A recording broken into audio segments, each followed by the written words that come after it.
Assalamualaikum warahmatullahi wabarakatuh. Shalom, Om Swastiastu, Namo Buddhaya, salam kebajikan bagi kita semua. Saya Muhammad Ahmad Adli, nomor induk mahasiswa 110 120 0005, program studi ilmu komunikasi, Fakultas Ilmu Sosial dan Ilmu Politik Universitas Bung Karno. Pada kesempatan kali ini saya akan membacakan hasil jawaban UAS saya pada mata kuliah Asas-Asas Manajemen dengan dosen pengampu Bapak Tri Okta Sulfa, Kimiawan MIKOM. 1. Jelaskan perkembangan awal manajemen ilmiah tahun 1900 sampai 1920 dan manajemen modern. 1. Manajemen ilmiah. Frederick Winslow Taylor tahun 1856 sampai 1915 dianggap sebagai bapak manajemen ilmiah. Seorang insinyur dan industrialis Amerika yang teori manajemennya dianggap radikal pada zamannya dalam meningkatkan produktivitas. Di samping dia bekerja pada Midvale Steel Works di Philadelphia sebagai juru mesin tahun 1878 dan mencapai chief engineering serta mendapatkan gelar dalam bidang engineering, yang juga menemukan alat pemotong baja yang bekerja sangat cepat.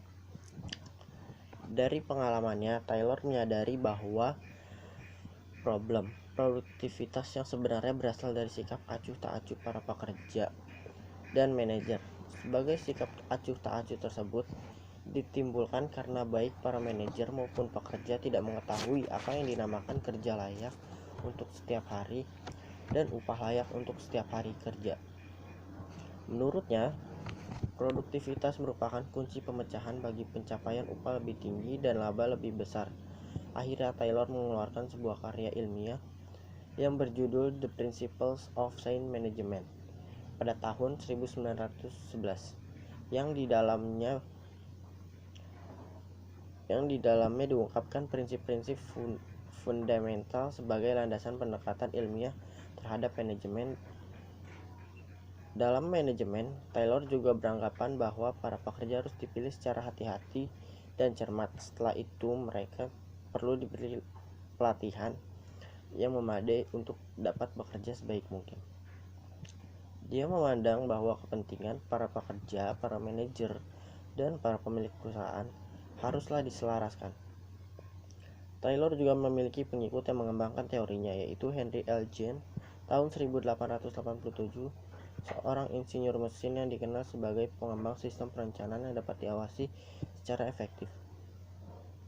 Demikian Frank Gilbert dan Julian Gilbert, seorang yang mendapatkan julukan First Lady of Management, di mana mereka berdua itu banyak mengembangkan prinsip manajemen ilmiah.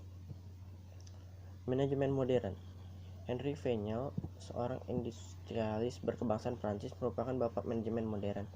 Dia mengarang sebuah buku manajemen, yaitu Administration Industrial et General.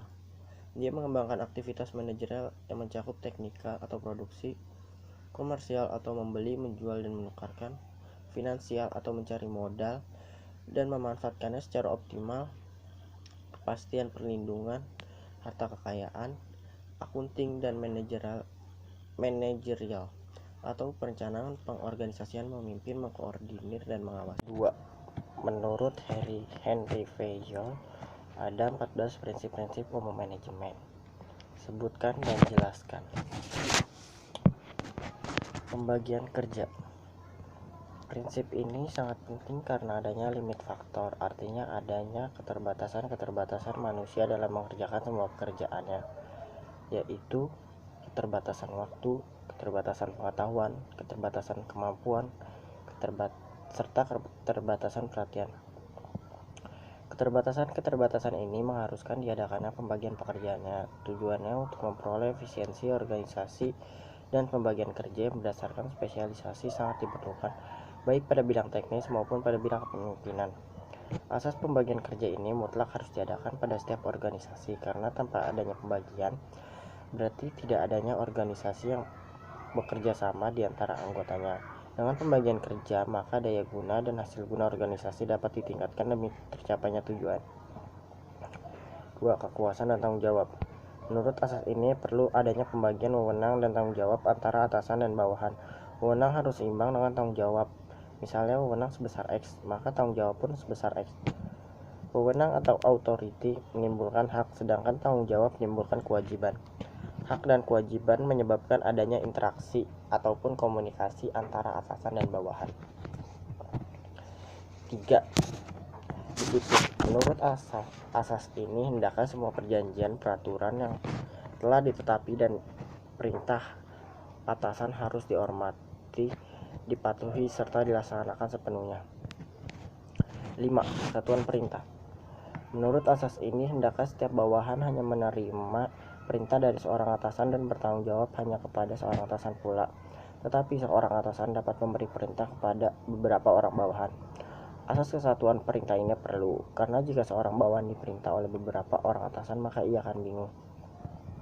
6. Kesatuan arah. Setiap orang atau sekelompok bawahan hanya mempunyai satu rencana, satu tujuan, satu perintah, dan satu atasan, supaya terwujudnya kesatuan arah, kesatuan gerak, dan kesatuan tindakan menuju sasaran yang sama. Unity of command berhubungan dengan karyawan, sedangkan unity of direction bersangkutan dengan seluruh perusahaan. Mengutamakan kepentingan umum di atas kepentingan pribadi. Setiap orang dalam organisasi harus mengutamakan kepentingan bersama atau organisasi di atas kepentingan pribadi. Misalnya pekerjaan kantor sehari-hari harus diutamakan daripada pekerjaan sendiri. 6. Remuneration of personnel.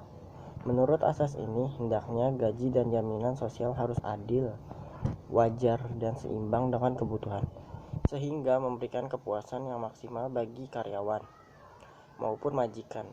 Arti wewenang ini dipusatkan atau dibagi-bagikan tanpa mengabaikan situasi-situasi khas yang akan memberikan hasil keseluruhan yang memuaskan. Sentralisasi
Menurut Pringlow tahun 1977 menyebutkan 6 aliran dalam mengambil keputusan.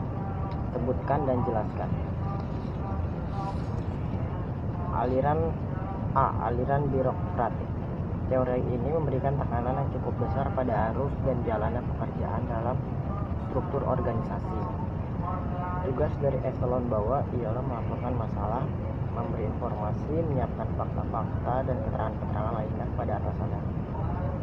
Dengan menggunakan segala pengetahuan, keterampilan, dan kemampuannya atasan tadi membuat keputusan setelah mempelajari semua informasi tadi. B. Aliran manajemen saintifik.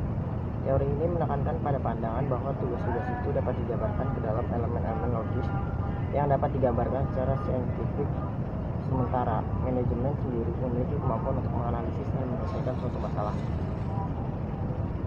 C. Aliran hubungan kemanusiaan.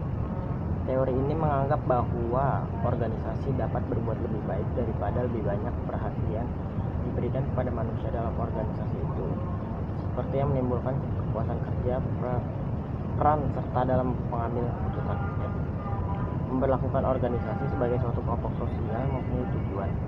Selain itu, kebutuhan dan keinginan anggota selalu dipertimbangkan dalam membuat keputusan pimpinan. D. Aliran rasional ekonomi. Teori ini mengakui bahwa organisasi adalah suatu unit ekonomi yang mengkonversi masukan atau input menjadi luaran atau output, dan yang harus dilakukan dengan cara yang paling efisien. Menurut aliran ini, suatu langkah kebijaksanaan akan terus berlangsung sepanjang itu mempunyai nilai yang lebih tinggi daripada biayanya. E. Aliran saintifisme. Aliran ini tidak mengharapkan suatu keputusan yang sempurna. Aliran ini yakin bahwa para manajer yang selalu dipenuhi berbagai masalah mampu membuat keputusan yang cukup rasional. Para manajer sesungguhnya bermaksud membuat keputusan yang rasional, tetapi karena keterbatasan kognitif, ketidakpastian, dan keterbatasan waktu, maka mereka mengambil keputusan dalam kondisi bounded rationality atau rasionalitas yang terbatas.